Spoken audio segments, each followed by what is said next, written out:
Hey guys, it's Ty and welcome back to my channel. So it's that time of year again. I'm going to be doing the 2024 mid-year book freakout tag. This is a staple here in the book community. I'm sure you guys have seen everybody else's videos circulating around, so it's my turn. But this is a time where we talk about some of the best and worst books that we have read so far this year. Before I jump into the questions, I do just want to chat a little bit about how my reading year has gone so far.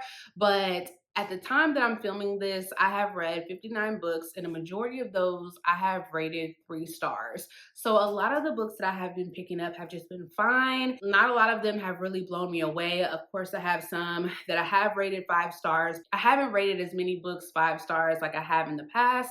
And then there have been a few books that I have rated 1 or 2 stars. But for the most part, a lot of the books that I have been reading have just been fine. So I'm hoping that in the second half of the year, I will find more books that I have really been enjoying.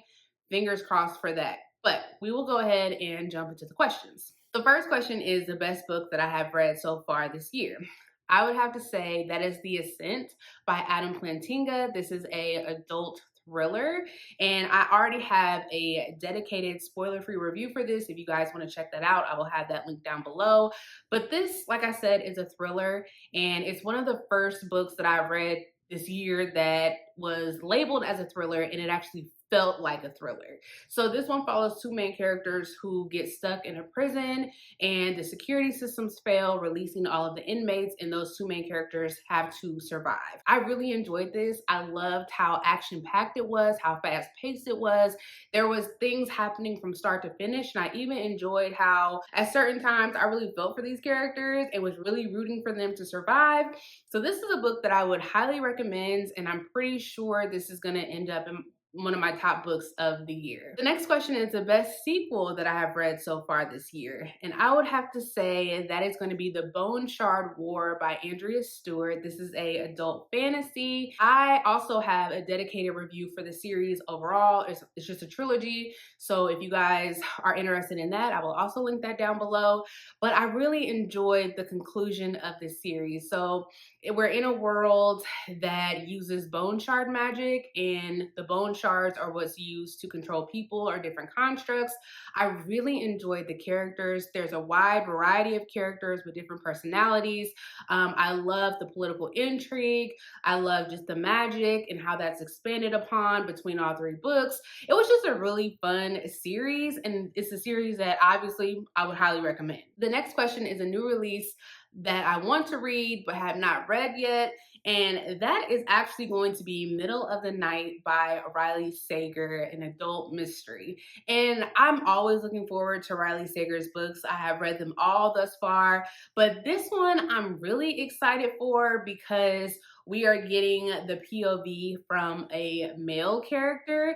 And I didn't really realize this before in any of Riley Sager's books, but all of the POVs and all of our main characters have been women. So I'm excited that we're getting a male POV.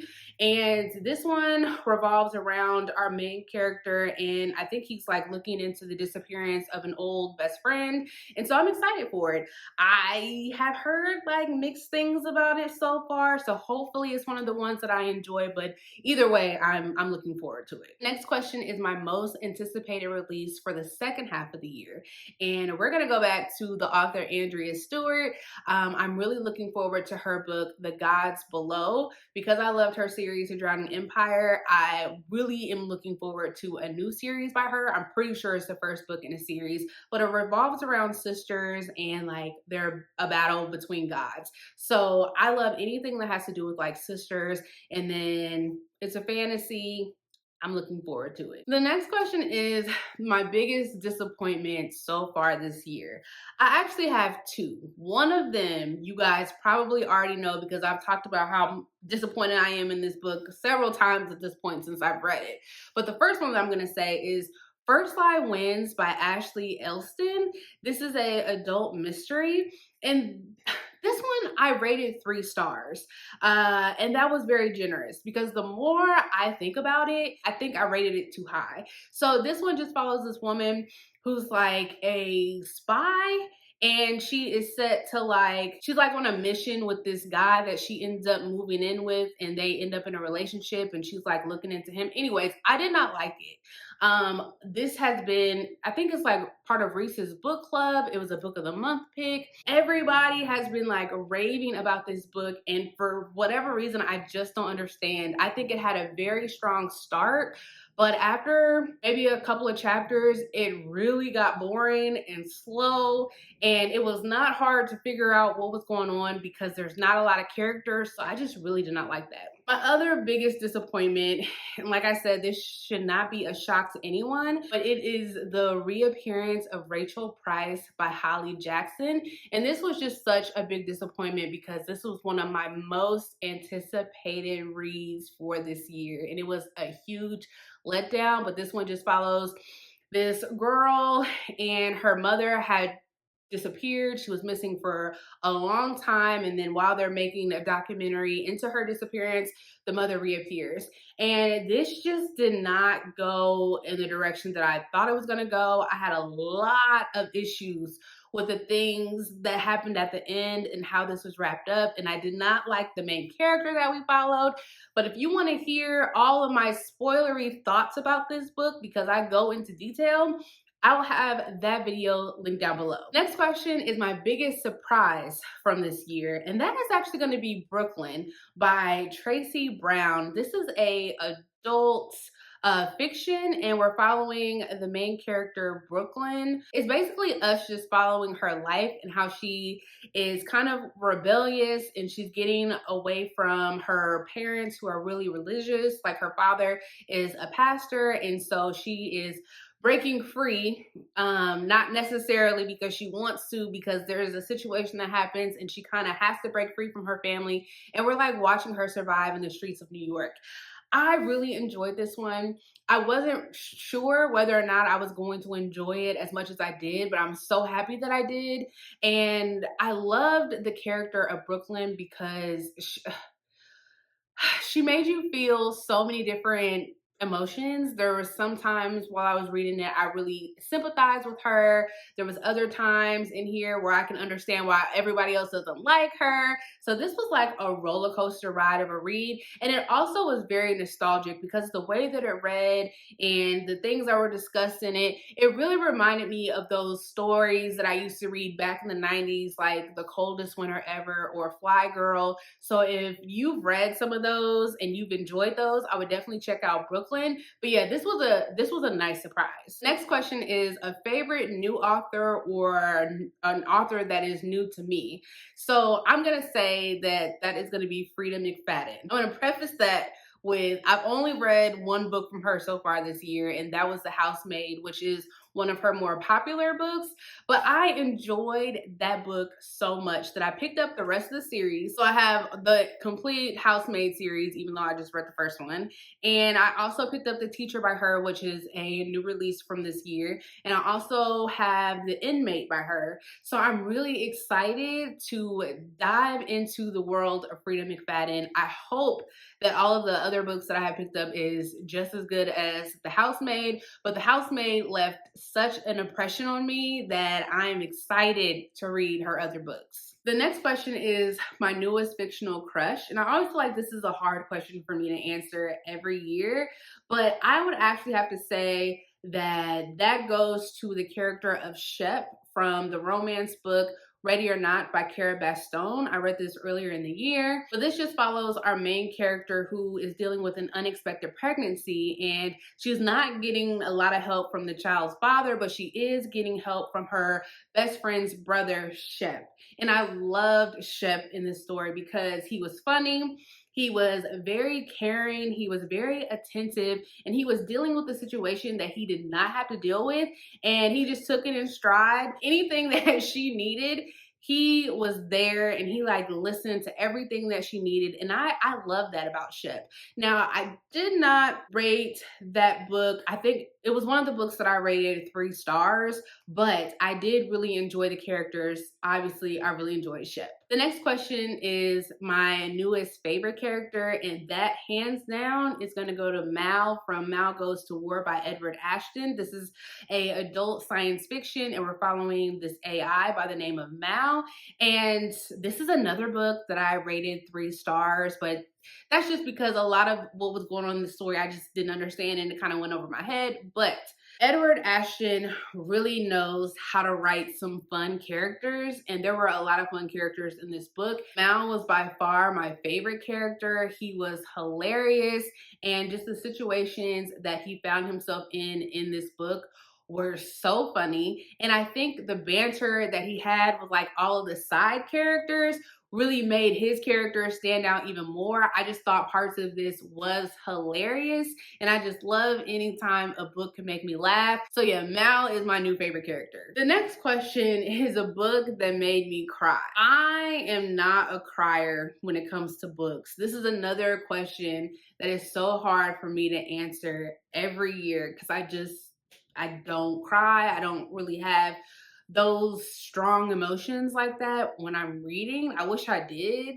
or maybe I just haven't come across a book where it brings out those kind of emotions for me. But a book that did almost make me cry, and not for a good reason. I hate to say this again, but that is the reappearance of Rachel Price. I wanted to cry just because of how bad that book is. I was just so disappointed by that. I'm not going to bring up that book anymore until the end of the year, but I just did not like it. And I thought maybe I was going to shed a tear or two because of how bad it was. So the next question, which is the opposite of the previous one, is a book that made me happy. I did have an answer for this, but I just changed my mind literally as I read the question. But a book that made me happy is How to Age Disgracefully by Claire Pooley. That is an adult fiction. I have received an ARC of this. I did not go into this book with high expectations because I had never heard of this author before. I had never heard of the book before. It was just like one of those random things that I requested on NetGalley. And I fell in love with this book. I fell in love with the characters. So we are following this senior citizen group as they are trying to fight to save their community center that is about to close. The characters in here are wonderful, and I love reading books that involve like older characters. And so these senior citizens, they're like in their 70s and above. And there are 2 characters that we primarily follow in there, which is Daphne and Art. Again, 2 more characters that I really enjoyed, but they were hilarious. I loved like learning about their backstories and learning about why they kind of are the way that they are, because Art likes to steal, but he steals just because I think it just gives him an adrenaline rush every time he steals, but he ends up giving stuff away. And then Daphne just has a criminal past basically, and so when their worlds collide, it's just hilarious. All of the characters in here are hilarious. There are a lot of happy times in the book. There are a few sad times in the book, but all around, this book made me extremely happy, and I just smiled every time I picked it up. So the next question is the most beautiful book that I've bought or received this year. And I've bought quite a few nice books. I've also received a lot of cute special editions from my subscribers this year, which I really appreciate. But one of the books that really just stood out to me was a book that I actually purchased last year as a part of a Kickstarter that I'm just now receiving this year. And that is When Swords Fall Silent. This is an adult fantasy anthology, lots of different stories about assassins, but I just really, really like that cover. It came with a pretty cool bookmark, and then without the dust jacket, we have the swords, and then when you open it up, really cool end pages, stunning. And then right before each story, you kind of get some illustrations, which are really nice. I'm trying to find another one for you guys. And this book is extremely heavy. Goes another one. Yeah, it's a pretty hefty book. Have I started it? No. I plan to definitely before the end of the year, but I do think it is one of the most stunning books that I have gotten this year so far. So the last question is, what books do I need to finish by the end of the year? And I feel like I have the same answer every year. That's like everything. I want to read everything. I just want to read it all. But I really do want to try and finish up the Mistborn Era 2 series because I want to move on to other books in Brandon Sanderson's Cosmere world. And then I want to continue on with Michael J. Sullivan's books. And the next series that I want to start, the first book is called Age of Myth. I can't think of what that series is actually called.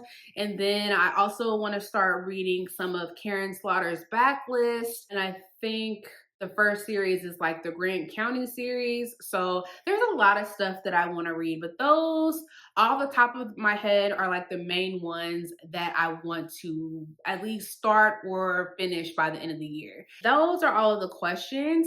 I am hoping, not just for me, but for all of you guys out there, that the second half of the year our reading is fantastic. I'm looking to rate books higher than 3 stars. So hopefully the rest of the books that I pick up for the rest of the year are fantastic. But that is all that I have for you guys. If I have reviews, dedicated reviews for any of the books that I have talked about, I will of course leave those down below for you guys to check out. But I will see you guys next time. Bye.